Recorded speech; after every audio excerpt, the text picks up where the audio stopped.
ঝাল পেঁয়াজ রসুন বেটে দিলাম, বেটে এই যে চড়াই দিলাম পরিমাণ মতো তেল দিয়ে, লবণ হলুদ পরিমাণ মতো দিয়ে এই যে কষাই নেব। একটু নারকেলের দুধ দিয়ে দেবো, ফ্রিজে রাখাটা এই জন্য জমে গেছে।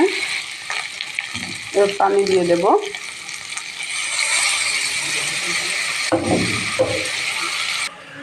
এখন কুটে রাখা শাক দিয়ে দেব।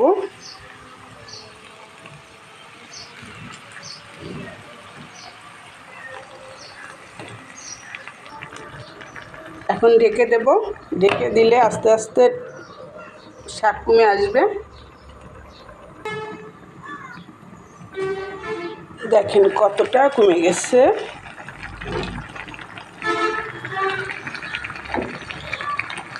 একটু নাড়াই চাড়াই দেব, এতেই আমার রান্না হয়ে যাবে।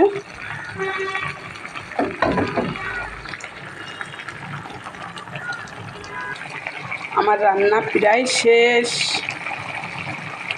নামানোর আগে একটু নারকেলের দুধ দিয়ে দিলাম, একটু স্বাদ হয় বেশি।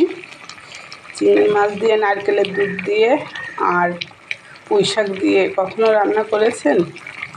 যদি না করেন তাহলে এভাবে রান্না করবেন।